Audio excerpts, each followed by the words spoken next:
Bom, o feudalismo, ele deve ser entendido como um modo de organização social para a geração da riqueza. Antes de falar do poder central, é interessante falar um pouco sobre a política. Durante o feudalismo, o poder era fragmentado, os feudos eram autossuficientes. Dito de outra forma, eles tinham a capacidade de suprir as suas próprias necessidades e também eram autônomos, tanto economicamente quanto politicamente.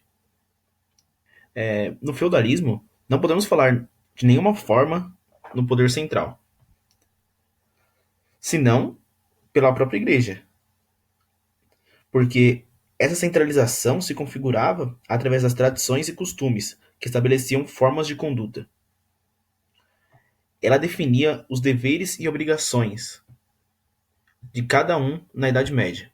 Quando digo ela, entenda a Igreja Católica. Relação social. Quando se fala em relação social, é necessário ser entendido como um lugar de cada um na sociedade. É uma relação de obrigações mútuas. A relação social é determinada pela tradição e pelos costumes. Lembra da igreja? Os senhores são responsáveis pela proteção do feudo. Eles possuem o poder militar e o domínio sobre a terra. Os servos são responsáveis pela proteção, pela produção. São eles que detêm o controle do processo de produção e o controle dos instrumentos de proteção. Vale lembrar que eles fazem isso de forma autônoma, mas com a obrigação de entregar o excedente ao Senhor em troca de proteção, não somente dos senhores, mas também de Deus, porque dessa forma eles estariam cumprindo o seu papel na relação social, que fora determinada, em última análise, pela Igreja.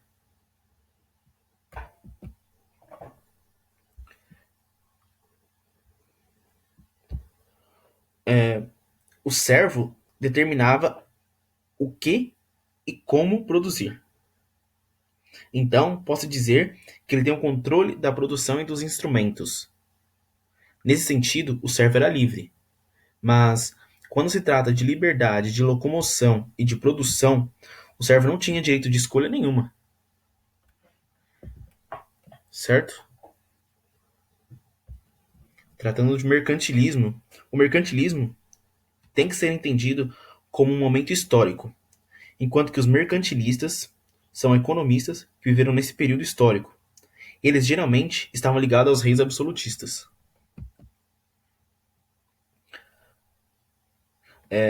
As características do mercantilismo é o surgimento da propriedade privada, tá começando a surgir a propriedade privada, né?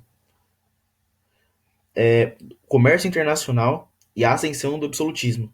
Podemos dizer que nesse período ocorreu uma aliança entre os reis absolutistas e a burguesia. Nesse período, dominar terra era sinônimo de riqueza. Vamos entender mais à frente porque acontece isso, né? Como dito anteriormente,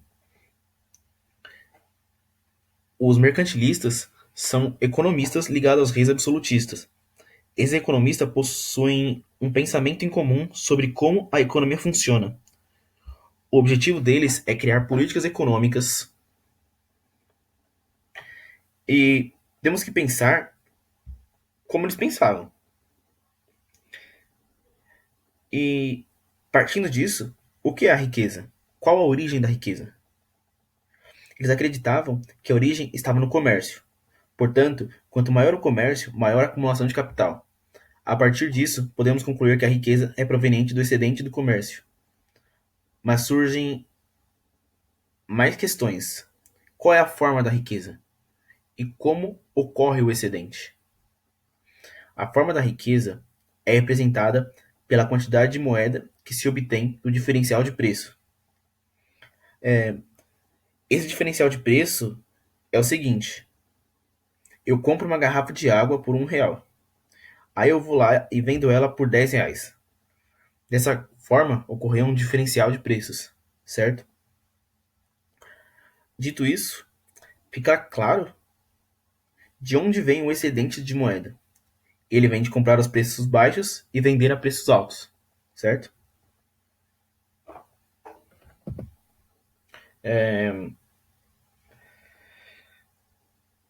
Qual era a política para elevar a riqueza nesse período? Eles adotavam medidas de forma a garantir o diferencial de preços através do controle do comércio mundial por meio de força militar, se fosse, se fosse necessário. Se fosse necessário, eles iriam usar a força militar, a força bruta. Então, a grande política econômica do mercantilismo é garantir o poder do monopólio, porque é através dele que o enriquecimento será possível. O mercantilismo teve momentos de hegemonia. Primeiro, Portugal teve o domínio, né? Depois veio a Espanha e, por fim, a Inglaterra. O mercantilismo português é o mais clássico. Eles compravam produtos baratos e vendiam caro. Eles faziam isso com as Índias, por exemplo. Compravam especiarias por um preço baixo e vendiam muito mais alto do que foi comprado. Já a Inglaterra comprava matéria-prima e vendia produtos manufaturados. Isso possibilitou a Revolução Industrial. É importante enfatizar que os ingleses não acreditavam que a origem da riqueza era a indústria, mas o comércio que eles faziam a partir dessa matéria-prima. Né? Enfim, é interessante, porque a partir disso podemos concluir que o capitalismo nasceu de uma política extremamente protecionista, que para reinar pressupunha o controle de mercado, muitas vezes pela força, inclusive. Só que aqui nós temos que pensar de forma crítica. Vou propor três críticas ao mercantilismo. A primeira, só tem lógica a riqueza vir do comércio, se houver diferencial de preços. Porém, só há grande diferencial de preços com a presença do monopólio.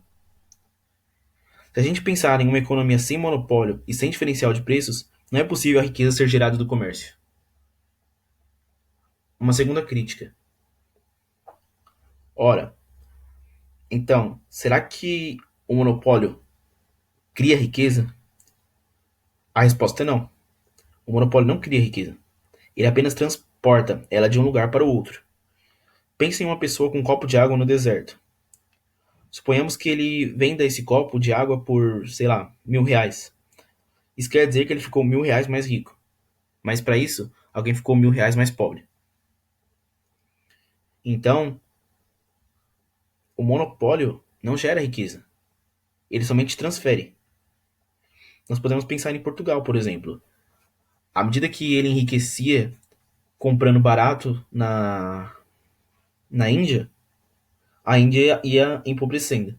Então, esse monopólio não, não gerou riqueza, apenas transferiu as riquezas. Uma terceira crítica, muito importante. Então, será que a moeda é a riqueza? A resposta também é não. O que faz a moeda ter algum valor é o fato dela poder comprar coisas. Mas se não tem coisas para ser comprada, a moeda passa a não ter mais sentido em uma sociedade. Então, fica uma questão. Será que a riqueza é quantidade de coisas? Mais pra frente nós vamos ver isso. O Adam Smith responde. Por fim, começa o capitalismo, né? E o capitalismo tem uma organização social. A organização social é realizada por um poder central, o Estado. Ele é quem vai determinar o acordo social, que hoje nós conhecemos como a Constituição. Na organização social capitalista, em tese, todos os indivíduos são iguais perante a lei. E eles têm direitos e deveres. No capitalismo, as relações sociais são regidas pelas relações de propriedade privada, que por sua vez são contratuais e são garantidas pelo Estado. Dessa forma, podemos concluir que na sociedade capitalista, a propriedade determina o seu lugar na sociedade. O que você tem determina o que você é. certo? Em síntese, o que caracteriza o capitalismo é a presença de um Estado para garantir os acordos, a propriedade privada, que determina a distribuição de riqueza, e o trabalho, que é o que gera riqueza, como tinha dito. E é isso.